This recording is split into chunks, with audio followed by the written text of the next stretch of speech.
नमस्कार दोस्तों, स्वागत है आप सभी का आपके अपने चैनल द रिटेल इन्वेस्टर में। दोस्तों, एचडीएफसी के रिजल्ट्स आ चुके हैं और रिजल्ट्स मोर और लेस ठीक ठाक है दोस्तों। ना बहुत ज़्यादा खराब रिजल्ट आए और ना बहुत ही ज़्यादा एंथुजियास्टिक रिजल्ट आए। ठीक है, अब बात करते हैं कि भाई रिजल्ट आए तो कैसे हैं। तो अब आज जो शेयर ना ही ज़्यादा भागा दोस्तों, ना ही गिरा। ठीक है, हाँ बीच में एक बाउंस आया था, लेकिन उसके बाद गिरावट क्यों आई। प्लस हम ये भी चर्चा करेंगे कि जो ये रिजल्ट आए क्या वो मार्केट एक्सपेक्टेशन के बराबर आए या उससे कम या ज्यादा आए। ठीक है, सब में चर्चा करेंगे दोस्तों। प्लस मैं आपको ये बता दूं कि ये जो शेयर है एचडीएफसी, ये अगर गिरता है दोस्तों तो आज भी मैं इसे खरीदारने की ही सलाह दूंगा। ठीक है, अब आगे बढ़ते हैं। तो सबसे पहले चलते हैं आज के शेयर प्राइस में। लगभग 0.88% की इसमें तेजी हुई है दोस्तों। ठीक है, और ये एक समय में ना दोस्तों 2500 के आसपास गया था, 2500 के आसपास छू के आया था दोस्तों। ठीक है, आज लेकिन उसके बाद से एक शार्प डाउनफॉल आया। और दोस्तों ये डाउनफॉल ना मुझे एचयूएल की याद दिलाता है। आपको याद होगा जब एचयूएल 2500 क्रॉस किया था ना दोस्तों, अचानक से गिरावट आ गई थी उसमें। वही आज इसका था दोस्तों। इसीलिए मुझे लग रहा है कि ये थोड़ा सा दोस्तों गिरेगा। ठीक है, हाँ लेकिन ये है कि 2400 आज भी इसका सबसे अच्छा सपोर्ट जोन तगड़ा भी बना हुआ है और ऊपर तरफ ये अभी भी 2500 में अच्छा खासा रेजिस्टेंस के लिए है दोस्तों। ठीक है, और ये इसी में रेंज बाउंड करता रहेगा क्योंकि दोस्तों बाजार में कोई ट्रिगर है नहीं। चाइनीज मार्केट जितनी तेजी से गिर रहे हैं आपको मतलब मैं बता नहीं सकता, आप जाके खुद देखिए। कई कई स्टॉक 37 40% गिर चुके थे दोस्तों। ठीक है, और ये जो गिरावट है ये हमारे मार्केट में आज नहीं तो कल आएगी, इसीलिए हमें थोड़ा सा कॉशियस रहना है। और कोविड के जो केसेस है ना दोस्तों वो बहुत ज्यादा बढ़ रहे हैं, इसलिए इस जो रिजल्ट आया है उससे शेयर प्राइस उतना ज्यादा शायद सस्टेन ना कर पाए ऊपर या नीचे। क्योंकि दोस्तों ऊपर जाएगा ना और केसेस अगर यूं ही बढ़ते रहेंगे दोस्तों, क्योंकि हमेशा यही होता है कि एक स्टेट से केसेस स्टार्ट होते हैं और गिरते हैं। और मैं कोविड के केसेस इस पे एम्फेसाइज इसीलिए कर रहा हूं दोस्तों क्योंकि ये जो कंपनी है ना ये कोविड के ऊपर से बहुत ज्यादा डिपेंडेंट रखती है। अगर थर्ड वेव आती है दोस्तों या उसकी थोड़ी भनक आती है, आप मान के चलिएगा बहुत तेजी से गिरावट आएगी स्टॉक में। फिर भले ही जब हम आगे डिस्कस करेंगे शेयर को, वो भले ही फिर कोई भी अगर ये कितना भी ज्यादा मुनाफा दे दे और भाग जाए तो भी आप जान के रखिएगा कि अगर केसेस बढ़ते हैं और कोई भी लॉकडाउन छोटा मोटा कहीं लगता है आपको दिखाई देगा ये बहुत ज्यादा गिरेंगे दोस्तों। क्योंकि स्टॉक मार्केट ना बहुत ज्यादा नर्वस है दोस्तों और उसे बस एक मौका चाहिए गिरने का, और उसे मौका कोविड से अच्छा कुछ नहीं मिल सकता दोस्तों।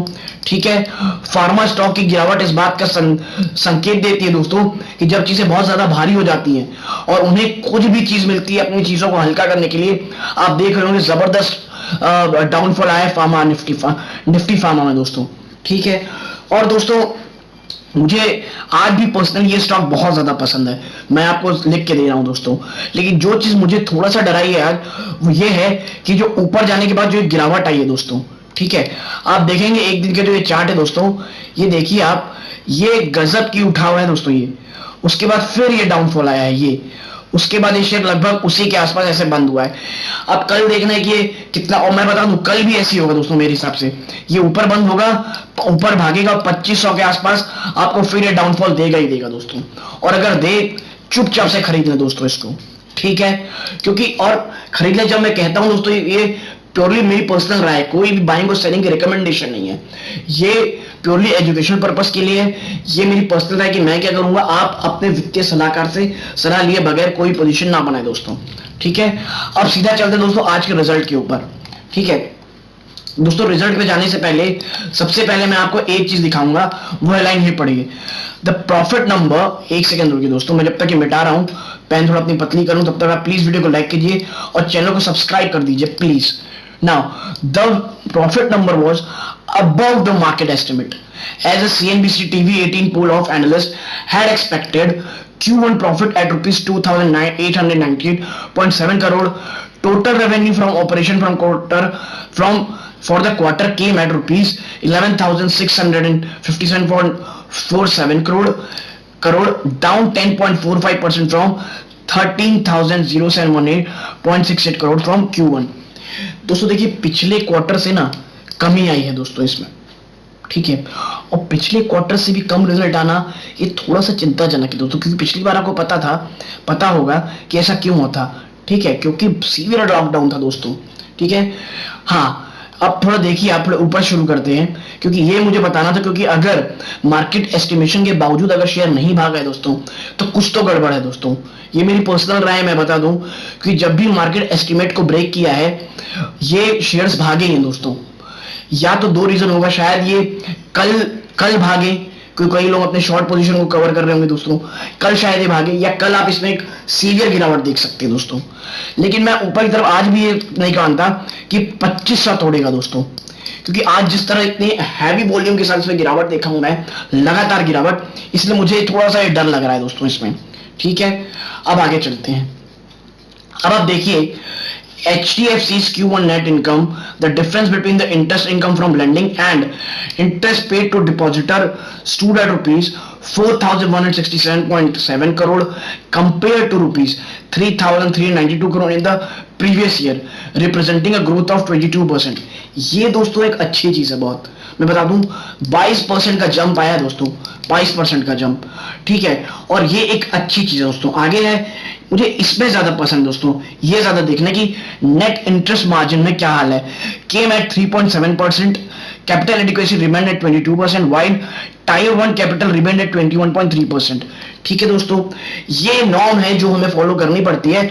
और दोस्तों ये जो मिनिमम नॉर्म गवर्नमेंट ने दिया है ना, उससे ऊपर ही है और एक हेल्दी है दोस्तों, इसीलिए ये दोनों चीज में तो कोई प्रॉब्लम नहीं होगी। और दोस्तों ये HDFC है, अगर इसमें भी प्रॉब्लम आ गई तो मतलब क्या ही बताऊं क्या होगा फिर मार्केट में। Now the spread on loans over the cost of borrowing for June quarter was 2.29%. The spread on the individual loan book was 1.93% and on the non-individual book was 3.32%. ठीक है, जो दोस्तों लोन है वो बोरोइंग का, वो जून quarter में क्या आया है, वाज एट 2.9%। और ये है चीजें। ठीक है दोस्तों, देखिए आप सोच रहे होंगे कि मैं नंबर में इतना एम्फोसाइज क्यों नहीं करता हूं।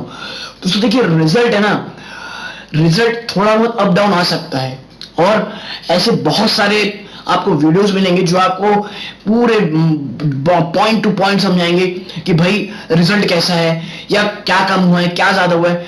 भाई वो तो हर जगह मिल जाएगा, हमें क्या जानना दोस्तों। कहा जाता है ना कि डिटेल्स की जो बीच में जो होता है दोस्तों, devil lies in the detail कहा जाता है। मतलब डिटेल्स में ही सब चीजें दोस्तों। ऊपर दोस्तों हर कोई बता देगा कि भाई अच्छा हो गया, आप शेयर भाग जाएगा। अरे भाई, लेकिन भागेगा, फिर ऊपर खरीद लोगे, फिर क्या हाल होगा। मैं आपको एक चीज समझाता हूं दोस्तों, एक फैक्ट बताता हूं कि जो एक स्मॉल कैप है ना दोस्तों, स्मॉल कैप जो स्टॉक्स हैं, ये जब 2018 में अपना हाई बनाए थे ना, ऐसे बहुत सारे स्टॉक है जो यहाँ 2018 हाई में लिए होंगे, वो आज भी दोस्तों प्रॉफिट में नहीं आ पाए हैं। आपको पता है ये बात? पता, जो 2018 में टॉप में स्टॉक सीधे से स्मॉल कैप के, आज इतनी भयंकर रैली के बावजूद वो अपने 52 वीक हाई में नहीं आए। मतलब वो लोग अभी भी प्रॉफिट में नहीं है। इसीलिए मैं कहता हूं दोस्तों कि रिजल्ट हमेशा क्वार्टर का होता है, लेकिन इन्वेस्टमेंट सालों की होती है, सालों की। ठीक है, और हमें कभी भी हमेशा एक्यूमुलेशन में मैं इसीलिए ध्यान देता हूं। और जो ये नंबर होते हैं ना कि भाई ये हो गया, ये हो गया, ये सब क्वार्टर नहीं होता कि भाई NIM कितना हो गया। तीन चीजें हमें ध्यान देना चाहिए दोस्तों। पहला होना चाहिए कि भाई ऐसी कंपनीज में पहला मुझे देखना है NPA। ठीक है, दूसरा देना है मैनेजमेंट की जो कमेंट्री आई है दोस्तों, ये बहुत बड़ी चीज होती है। ये फ्यूचर और HDFC जैसे कंपनीज को लेकर के तो मैनेजमेंट की कमेंट्री इसलिए ज्यादा मायने रखती दोस्तों, क्योंकि बहुत ईमानदारी से अपने आप सामने आते दोस्तों। और तीसरा जो चीज है दोस्तों, वो ये है आप कहां प्राइस, कौन से प्राइस में खरीद रहे हैं दोस्तों इस एक भी कंपनी को। ठीक है, अब आगे चलते हैं और जानते हैं भाई आगे क्या होगा, आगे क्या बनना है। अब आते हैं बात जो मुझे देखनी है इस रिजल्ट में, वो ये है दोस्तों, ये company reported a 22% growth in individual loan after adding back loans sold in the preceding 12 months. 22% का ग्रोथ है दोस्तों इंडिविजुअल लोन की। ठीक है, ये एक अच्छी चीज है। The company however said it saw sharp pickup in disbursement in July, the highest ever in a non-quarter month. Company ये कहना है कि भैया हमने जो जुलाई में है ना डिसबर्समेंट सबसे ज्यादा देखा है, और ये अभी तक का हाईएस्ट था कोई भी नॉन क्वार्टर मंथ में। ठीक है। आगे इनका कहना है कि as of June 30/21 the asset under management stood at rupees 5,74,136 crore as against 5,31,186 crore in the previous year. दोस्तों पिछले साल से ये देखिए जंप है, बट ये उतना अच्छा जंप नहीं है दोस्तों। मैं मानता हूँ हाँ ठीक है अच्छा जंप है, but as a company of HDFC it's not that good दोस्तों। Now individual loan accounted for 78% of the AUM on an AUM basis the growth in the individual loan book was 14% and in the total loan book was 8%।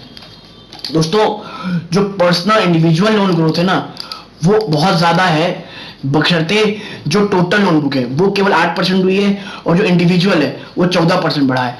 तो आप समझ रहे होंगे कि retail में आजकल लोग कितना ध्यान दे रहे हैं। जो कंपनीज है वो रिटेल लोन में ज्यादा ध्यान दे रही दोस्तों, और HDFC तो फेमस ही उसी के लिए।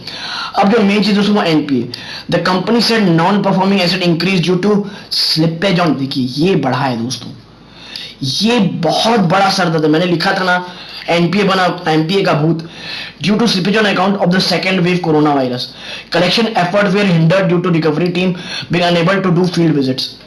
दोस्तों यही कारण है जो मैं कहा हूं कि ये कंपनीज के लिए थर्ड वेव ना सुसाइड ना हो जाए, कि सेकेंड वेव के बाद ये कंपनी सीधा कह रही कि भाई हमारे NPS बढ़ रहे हैं, प्लस हमारी रिकवरी टीम फील्ड में नहीं जा पा रही, इसीलिए इनकी रिकवरी की प्रॉब्लम बढ़ रही है ना। तो ग्रॉस NPA एट gross non-performing loans at June 30 stood at rupees 11,120 crore. This is equivalent to 2.24% of the loan portfolio. The provision as June 2021 stood at rupees 13,189 crore.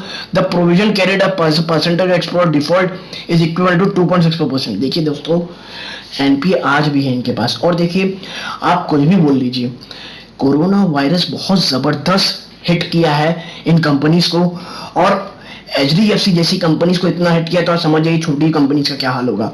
और दोस्तों मैं एक बता दूं, हमें इस शेयर में थोड़ा थोड़ा मैं इसीलिए बोल रहा हूं दोस्तों, और थोड़ा कॉशियस रहने इसीलिए बोल रहा हूं कि जो थर्ड वेव है ना दोस्तों उसकी भनक लग रही है दोस्तों, और अगर थर्ड वेव आई ना दोस्तों तो बहुत डेवास्टेटिंग होगा हमारी इकोनॉमी के लिए, और इन लोगों के लिए तो बहुत ही ज्यादा होगा। और कोरोना वायरस सबसे बड़ी प्रॉब्लम आती है दोस्तों रिटेल जो लोन बुक है, जो रिटेल कस्टमर है उसमें सबसे ज्यादा मार खा रहा है, और रिटेल में आज आना बहुत ही ज्यादा बड़ी चिंता की प्रॉब्लम है, और HDFC ग्रुप के लिए तो बहुत बड़ी है, साथ ही IDFC फर्स्ट बैंक के लिए।